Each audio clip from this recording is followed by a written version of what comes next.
So it won't start till I click continue, right? It's already started. No way, because it's impossible because I didn't click continue. I guarantee you this will be on and everybody now is going to stop watching. Like this is the final nail in our coffin because we've been gone for so long. All right, I just click continue. So, okay. As you can see, we're a little rusty, but we're back. We're back on camera. We're back on voice activation. If you're listening this voice, this is not one that's going to blow your socks off in terms of soccer, but it's one that we found very important to bring up about our initiative of Kitmas. Now, this is actually something that's just popping in my head, so bear with me for a second. But the reason why I think we're doing this is oftentimes, even me, for as an example, when I give somewhere, when someone comes to my door and says, "Can I have money?" Sure, we give money, and then we close the door, and poof, it's gone. So this is kind of it's almost going to be like a rundown, a thank you and even an update actually of kids that we saw, of where your donations, where your money, where your kits, where everything you've given to us and done for us over the last month or so, like where it's going, how it happened. So you have something tangible. I don't know if that's the word. Is tangible something you can touch or see? I think it's like proof of, maybe it's tangible proof. That's what I thought. I thought proof, like this is your tangible evidence that things happened. So with that said, Kitmas was our initiative to raise funds and kits, jerseys, all sorts. Then it turned into a lot more than that, but to bring to kids who are less fortunate, who may not get a Christmas gift. And this was born through somebody we interviewed on the show, Steve. Yeah, Paul Watson, what an absolute amazing guest he was. I feel like there's probably some people who like maybe actually scroll through our shows and are like, who the hell is Paul Watson? I can't recommend listening to his show enough. Like, starts off with a guy going to this small island in the South Pacific called Pohnpei to be an international coach at like 25 years of age, like just the guts to do that. Anyways, I won't get into a story, but one of his initiatives that he's done in his life is called Kitmas. He started in Great Britain, and it's exactly what Mark explained. And I think last year, I can't remember his numbers, but he had an insane amount of jerseys that he got out there. And he started really going Great Britain wide. And then this year, because we just thought this was a great idea, he's gone international with us. And I think there's Ireland too. Ireland as well. That's Great Britain. I'm not counting that as international. So we're at the his first international branch. And we did it kind of late in the game, probably when we think about it, when we started. Next year, I think we want to start a little sooner. Because being just two idiots, we didn't realize how long things would take to order and during COVID and all the rest of it. So I think it was incredible what we got, considering we should have started. Yeah. Well, that's what maybe the listeners would like to hear before we get into everything is some of the challenges that we kind of face when talking to Paul. But before that, I'm going to U-turn and just say there's two of us here, but there was three of us that were integral in this Ottawa project. Joey, accent aigu, Fournier couldn't be here. He's not on, this show right now, but he may as well be, because the work he did for us, not for us, with us. I love it. For us, you're such a dictator. Tangibly. The tangible work he did. Yeah, he was a legend, and we want to involve him in everything we do. He's an official snob at this point. Oh God, yeah. Or he's like the animal show guest who would come on to Johnny Carson every 4 weeks, like just a regular guest, celebrity guest. That's Joey Fournier. But what a work ethic. Like, no wonder his program's successful there. Just the amount of stuff he did and he's still doing now. And he's already starting Google Sheets for us for next year. And I was like, whoa, slow down, Joey. I got to get through my own Christmas here. But it's exciting because I think the three of us share the goal that next year we could double what we did this year, or at least improve upon it. So he's an incredible guy. Yeah, no, that's it. It was good. It was inspiring for all. I was ripping shirts off my kids. I was like, give me that. We're giving it away. They have no clothes left right now. I know. But so with that said, we met with Paul Watson and we partnered with him. And one of the big challenges is, and I'll kind of whip it to you, Steve, right after to maybe thank the people who helped us with that. But one of the challenges is in Britain to buy a kit, a brand new kit with a tag and everything and all that stuff is like $15 once it's a year or two old. Here in Canada, even a year, 2, 3, 4, 5, 6-year-old brand new kit is still in the hundreds of dollars. Yeah. So that was one of our challenges. But because of DeSalvo, Barhaven Source for Sports, and those were the two biggies. Yeah. Steve, you know more than me, but I'll throw that to you. Those two saved our life.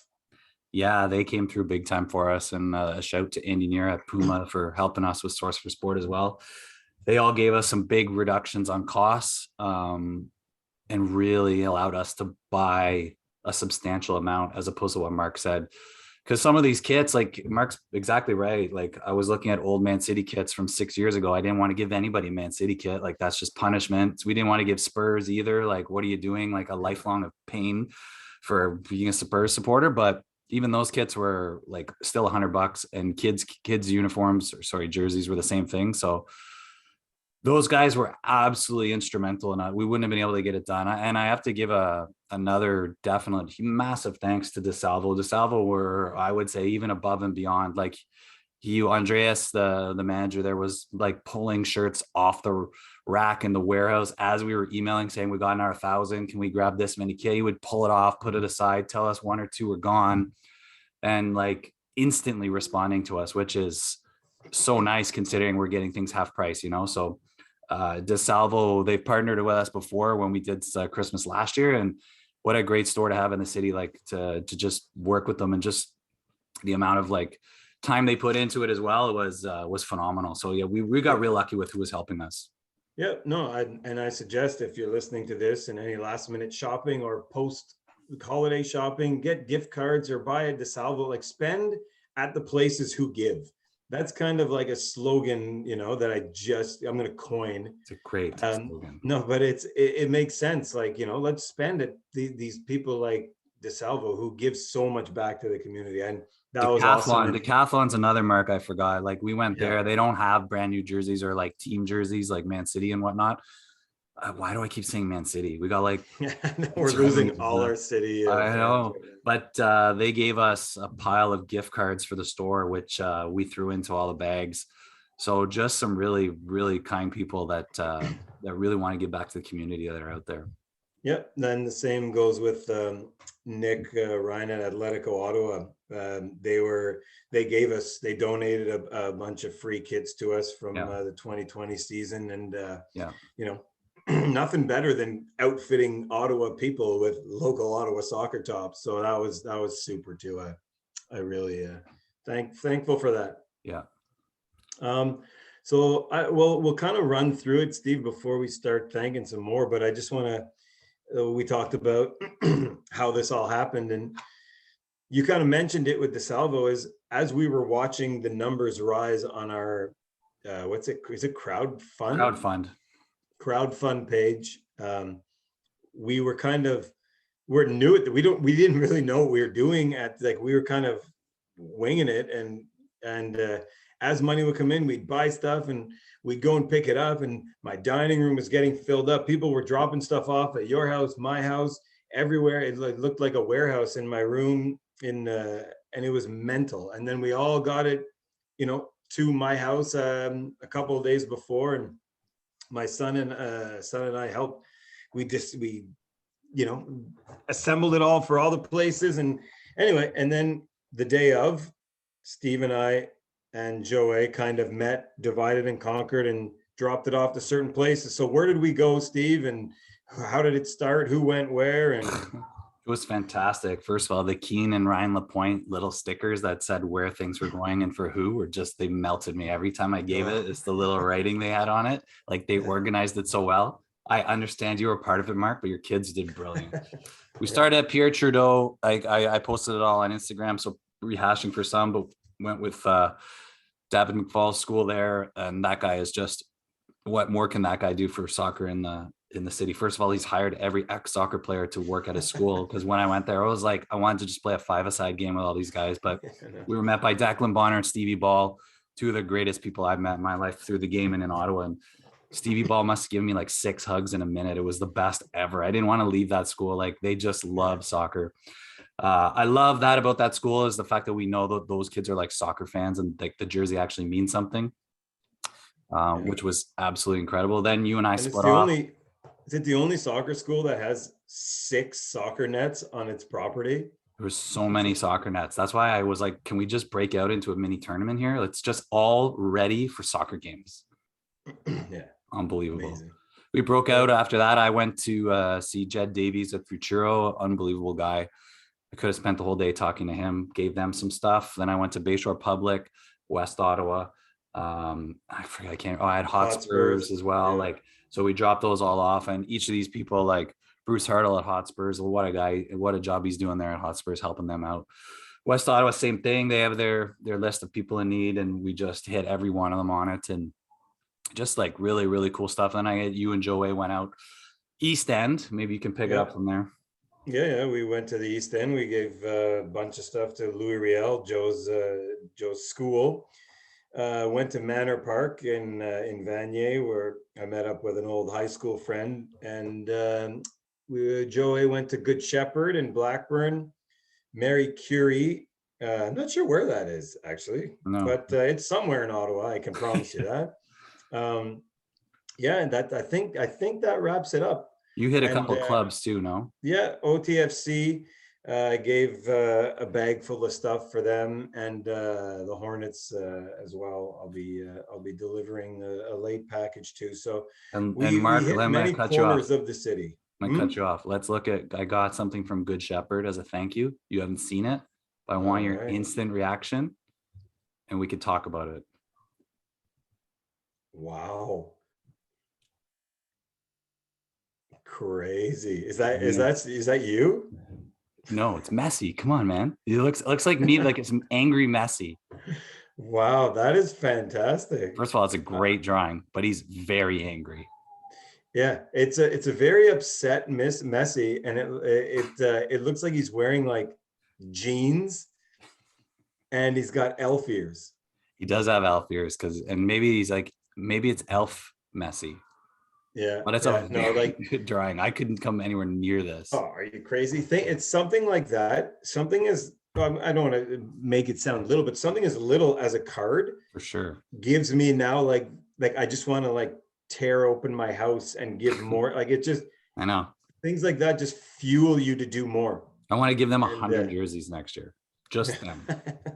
Like it's unbelievable. What and beyond that. We got some pictures from a school as well. Yeah, seeing those faces, like it's nuts. It's nuts what something and again, it's not a self-praise, because I've said to other people that I've spoken to, this isn't our thing, because we didn't give the thousands of dollars. We were the medium to deliver like the amazing Ottawa soccer community. Like that's what it is. And it's funny, we always talk, or we have spoken on our podcast, people talk about Ottawa's fractured in youth clubs and this, and it's all broken into. I work for the Gloucester Hornets.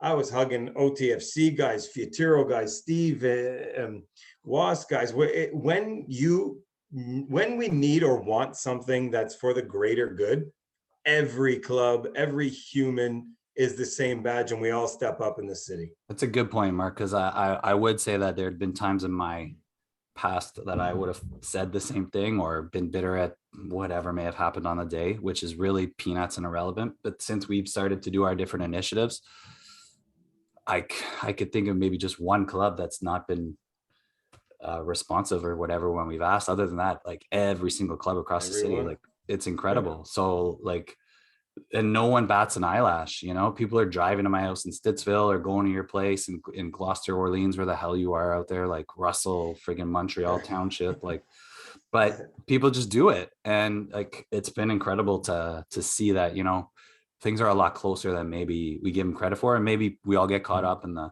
moment of games and battling against rivalry clubs and all that stuff. But at the end of the day, like for these types of things, people have come together. So very kumbaya from me there, but it is true, Yeah. And we'd like to just whip out a few names, and like for those who gave, $1 or $6 or $10,000, it all means the same. The $5 here and $5 that comes a long way. It really does. So this is not we can't name everybody, but there's a few that jumped out at us from the page. So Steve, I know you've got a bit of a list there. So I hope you have a list. Well, at least the easy reminder, I'm obviously wearing my Legend 7 toque and hoodie that we were given as a part of this. And they've supported every single initiative we've done. They support like right off the bat. We would be remiss if we didn't mention them and the amazing work that they do. Who are some others? Verdun Windows, like what an absolute, they blew us away. I actually wrote back and said, did you make a typo? And you're like, yeah. I was that scared that I'd have to pay that money back. Unbelievable. So, Verdun Windows, if you need windows, look them up first, because I feel like I'm going to break out into a podcast commercial. Yeah. But like that is way above and beyond the significant donation. So that was off the chart. Good. I mean, it's really tough, like you said, to mention everybody. Joey Fournier, just himself, and with his kids at the school, the amount of stuff they were able to pull out, and that he had just in the past. Alan Papazzi gave us, it must have been hundreds of dollars worth of stuff that I did not expect he was going to drop off. Carol Ann Chenard, one of our former guests and just a legend in the Ottawa community, the amount of boots and referee stuff and shirt, like everything under the sun, again, hundreds of dollars. I think you calculated maybe over 1,000, just the amount of stuff she gave. Insane. If I think of some others, Osdome gave us shoes for free. Mark Cyril brought us shoes. He has a great project of his own where he gives used shoes or new shoes and he brings them over to Africa. I can't remember the time of year, but I'll find out. But those were some massive ones. Gloucester Celtic, Matt Williams and his gang, massive contribution. Freddie Jewett was my favorite one ever. We were like $300 some away from getting to what our goal was. And I wrote a tweet saying, oh, we'd love to get there. He gave us I think it was like $311.86 on the nose to get us exactly to the level. Yeah. I was just like, that's Freddie Jewett. Like that was brilliant. That was one of my favorite donations. I don't know if you had any off the top of your head, Mark. Yeah, no, just maybe I don't know if people gave us jerseys to like do those little things. I know. Oh yeah. Was it Drew did? Drew, Becky. Yeah. Elite Futsal Canada gave me a bunch of really good ones that they gave. I got Vanessa Gills gave us some. Jordan Listro gave us. Ben Fisk has one in the mail. Carlton legend Mike Lanos brought a bunch over to me. Like I can't even remember. I tried writing them all down. I started losing track. I know. So don't be pissed if we didn't say your name. There's just so many, and we can't go on forever. But like we really thank you guys beyond this, world. It was insane the amount that we got in. And if you saw the teachers and the club, officials' faces when they got some of this stuff, I mean, it's life-changing. It really is for some kids, and it's neat. It's giving us fuel for next year, whatever it is we do, this or whatever. Yeah, I'm sure we'll do more, but next year for this, I can't wait. So basically we ended up with, I didn't get the final count, but we're over 220 jerseys we gave out, 170 brand new, which is amazing. Brand new, just having that package is another level. $8,100 plus raised. And again, in a short time, over that. Don't forget over 100 and something pairs of shorts. We had, I think, backpacks. We had cleats. Yeah. We had track pants. We had at least 1,000 pair of soccer socks. Yeah. It went beyond kits, which I mean, we didn't ask, but it was so amazing because of that. Like it was just, I mean, it must have been soccer balls. You gave a ton of soccer balls to Park, balls. So I don't know. Maybe we'll wrap it up, but and not go on and on. But we do need to say that thank you to everybody.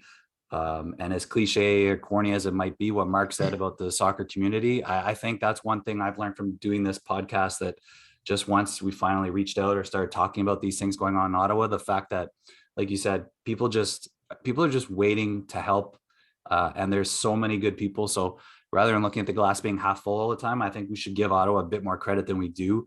We don't really give ourselves stuff. Mark's right. I've only heard it for years about it's fractured and this and that, but really it's not, like at the end of the day, those people are just waiting to contribute stuff. And we've only got positive things to say about it. Yeah, no, for sure. So we'll wrap this up in another huge thank you situation. And, please don't delete us when we come back in 10 months' time doing this again. Like the best thing about being in a soccer community or a soccer coach or a teacher or a bank teller is that, or a business owner, every year you want to do better. And we want to do better. So let's double it next year. Let's give smiles to 1,000 kids next year. I mean, yeah, 100%. That's got to be the goal. Totally. But yeah, all right, Mark. That's it. Nice to be back with you, man. Yeah, it's back in a quasi weird lockdown situation where this all started. So yeah, exactly. It's come full circle. Yeah, cool. All right.